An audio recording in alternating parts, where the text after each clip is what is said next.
que j'aurais appris. Chimène Ngoli, effectivement, comme elle a dit, se connaît avec Antoine Nkwa. Depuis qu'ils sont petits, ils sont même allés à l'école ensemble. Après, ils ont commencé à sortir ensemble. Ils allaient même au village ensemble. Maintenant, quand ils avaient 17 ans, 18 ans, ils se sont séparés. Elle était même enceinte du garçon. Donc, en ce moment, il était bien viril. Ils se sont séparés. Maintenant, chacun a pris sa route. Chimène a voyagé. Le gars était au Cameroun avec une femme et 4 enfants. Il faut que ce soit clair. 4 enfants. Maintenant, comment Chimène Ngoli entre en contact avec le gars? Le gars part se coiffer. Ils ont un ami en commun. Et puisque le gars connaissait qu'ils étaient ensemble quand ils étaient petits, il dit que mais tu connais Chimène est là et tout. C'est comme ça qu'il prend le contact, il commence sur les réseaux et il se change de numéro, il commence à s'écrire. L'ondolo entre dedans. Le gars vivait à Kribi avec sa femme et ses 4 enfants dans la maison familiale. Quand donc il commence le ndolo en ligne avec Chimène Ngoli. Le ndolo entre le blablabla, oh chérie, oh vraiment, attendez, il commence à être proche. Oh vraiment, mon amour, mon chouchou, mon petit cœur, vraiment je t'adore. N'est-ce pas, voici l'amour qui entre. Il commence à s'échanger. L'amour de jeunesse d'avant là, ça renaît. Mais c'était à distance, hein. Chacun, elle est là en France, lui il est ici là. Oh chérie Coco, on va faire comment? Le gars lui dit donc que moi, je vis avec une fille, on a 4 enfants. Effectivement, le gars lui dit ça. Qu'on a 4 enfants. Mais eux, ils vivaient dans la concession. Chimène, comme elle avait encore les idées de l'amour d'avant là, l'ondolo entre dans leur mouniengue. Elle dit au gars, il faut que tu laisses Langa. Le gars dit que je vais laisser Langa. Comment? Bref, n'est-ce pas, il commence à se parler. Chimène demande donc au gars de venir vivre à Yaoundé. De laisser la femme, la mère de ses enfants. Parce qu'il faut qu'on dise la vérité. Le gars aussi, il va faire comment? Il l'a accepté. Il faut dire la vérité. Il a accepté. L'ondolo. Chimène dit donc que non, il faut qu'on se marie. Le gars dit comment? Elle dit oui. C'est comme ça qu'il commence à faire les papiers. Le gars est encore avec la mère de ses enfants. Mais Chimène dit que non. Si tu restes là-bas à Kribi, ça va être compliqué. La mère de tes enfants peut te récupérer. Elle demande donc au gars de venir vivre à Yaoundé. Le gars accepte. La fille reste avec la mère et les 4 enfants. Le gars vient donc prendre la maison à Yaoundé que Chimène a donné l'argent. On a meublé la maison. Voici ça ici, non? Hey, c'est le lait. J'ai les preuves, non? Voici ça ici. Voici la maison, là, les choses de la maison. Bon, je vais vous dire, mais la maison était top, hein? Ça, c'est les choses de la maison. Il y avait dans la maison, je peux vous dire ce qu'il y avait dans la maison, mais c'était le lait. C'est une belle maison, meuf. On a loué ça. Il y avait même les groupes électrogènes, il y avait dans la maison, la liste de ça qu'il y avait dans la maison qu'on envoyait. Chimène a fait ça, meuf.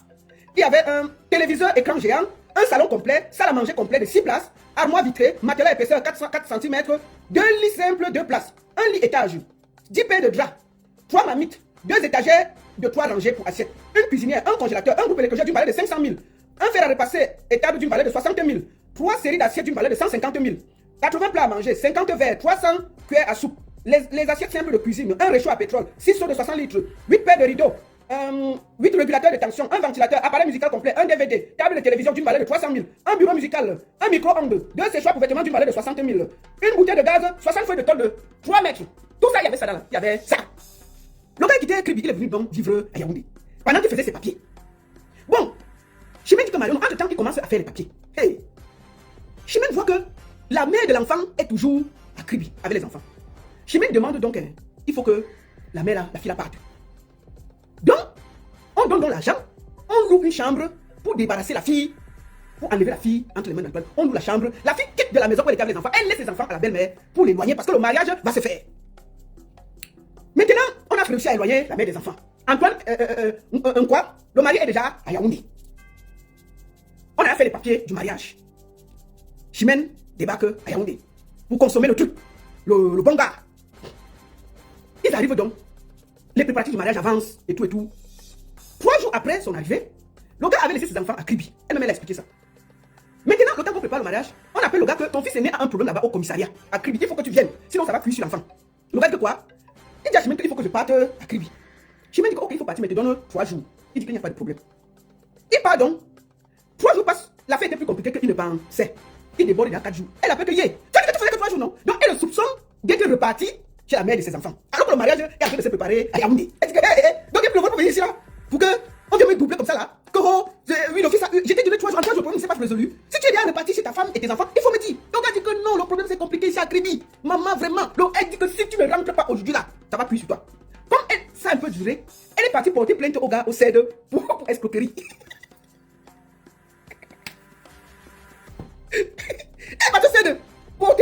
pour escroquerie. Et tout ça, que escroquerie de mariage, parce qu'elle est venue se marier, non? Et puis il disparaît. Elle a dans sa tête que non, la fille qu'on a dit que c'est l'enfant à Kribi. Sûr qu'elle est repartie, retient son ancien gars. Elle passe mon CD, elle ne discute pas, on a porté plainte de fion. Le gars donc finit le problème, c'est le 5e jour qu'il débarque à Yaoundé. Maf, il y avait sa plainte au CD, donc on a seulement ramassé, j'étais dans le CD. On a ramassé le gars, non?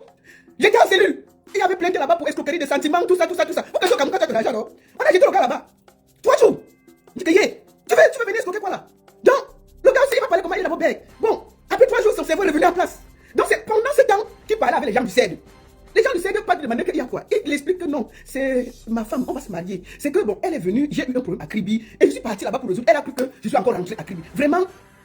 Donc, le gars aussi pendant les 3 jours, on le menace un peu, ses petits cheveux se redressent. Il dit que ça, c'est quelle histoire que je me suis même pas encore marié, je suis là. Il m'a sorti.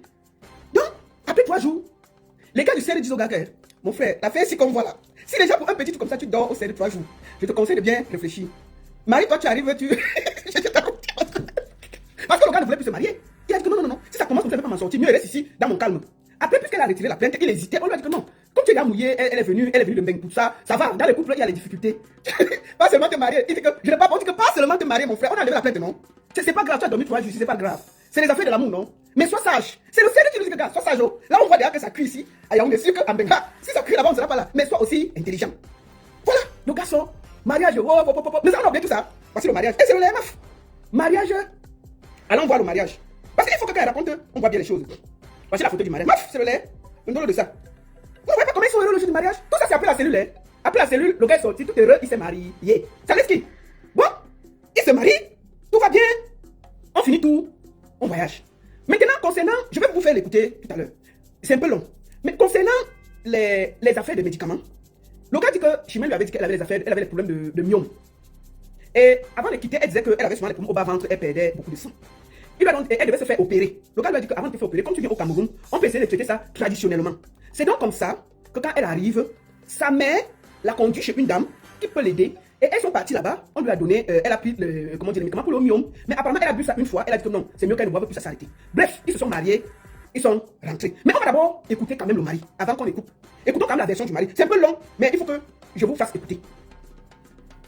Je vais quand même vous dire quelque chose.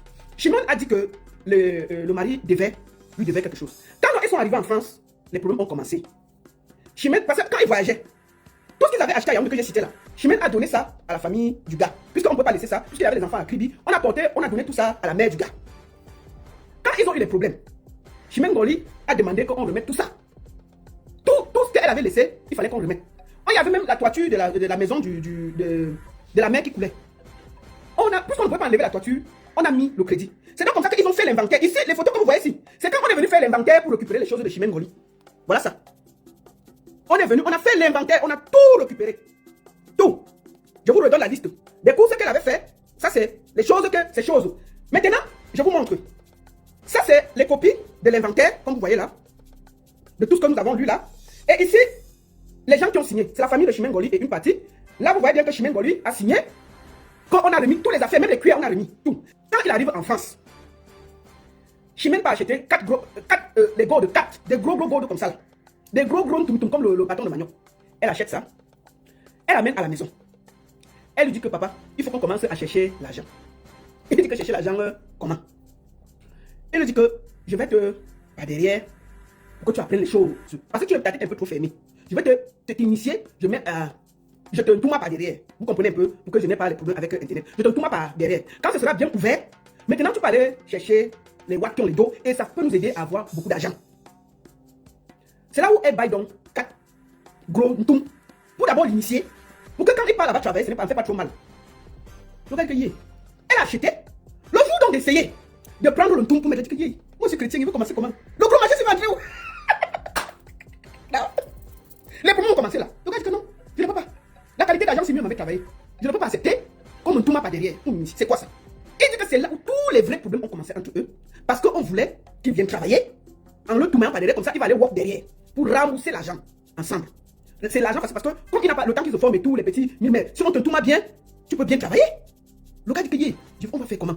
Bref, il dit que le mari, Antoine, a dit qu'il est prêt à subir des examens médicaux pour prouver qu'il n'a jamais eu un rapport homosexuel avec qui que ce soit. Donc je pense que rien que sur ça, ça peut être clair. Si vraiment il n'allait jamais dire qu'il est prêt à se soumettre à cela pour prouver. Donc je pense que il y a la cohérence dans ce qu'eux ils expliquent. Et je pense que ma soeur Chimène Goli doit voir ce qu'elle a comme problème et essayer de se soigner. Je vois une dame là qui dit que Chimène Goli l'a accusée d'avoir volé les papiers et elle veut intervenir. Blacky Bell, le problème c'est que je dois aller au travail, tu vois. Je comprends bien et je peux te prendre un autre jour pour que nous essayons de suivre ta version des faits par rapport au papier.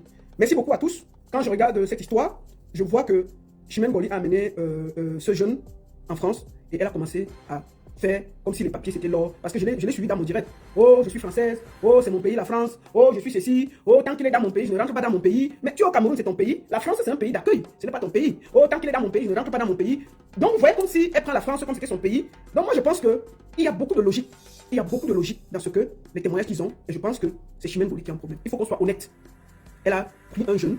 La seule chose que je peux reprocher au gars, c'est que quand il a rencontré Chimène Goli, il a laissé la mère de ses enfants. Ça, je peux lui en vouloir. Mais tout le reste là, franchement, il a subi le martyre. Et qu'on soit honnête. Tu ne peux pas être une femme, c'est toi qui veux sodomiser l'homme. Il n'y a pas de logique, c'est pas normal. C'est comment même. Tu veux seulement prendre l'homme par derrière, prendre l'homme par derrière, prendre l'homme. C'est quelle histoire? Non? C'est toi qui as un problème, ce n'est pas lui. Et pour le moment, à mon avis, avec les deux témoignages, pour elle et pour lui, moi je pense que le monsieur a subi le martyre. Il faut dire la vérité. Il faut qu'on soit honnête. Et ne croyez pas que avoir les papiers, c'est une fois en soi. Vous ne pouvez pas donner les papiers à quelqu'un, vous le torturez comme ça. C'est quoi ces histoires de papiers que dès que tu as un papier, tu tortures les gens? Oh, mon pays, la France, ton pays, la France, comment c'est? Si quelqu'un qui t'a donné ce papier, tu n'es pas né français. Bon, bref, même si tu es né français, c'est que des papiers. Le pauvre, quand on explique, tu sens qu'il a été traumatisé. On ne peut pas se comporter comme ça avec les enfants des autres. Tu laisses la maison aux gens. Tu peux récupérer jusqu'à la cuillère. Même les tôles que tu avais mis chez ta belle-mère. On paye, c'est-à-dire que tu demandes qu'on décolle les trucs. Et la maison a été brûlée. Hein? H, toi qui regardes, n'oublie pas de liker et de commenter. Vraiment, si tu n'es pas encore abonné, fais-le.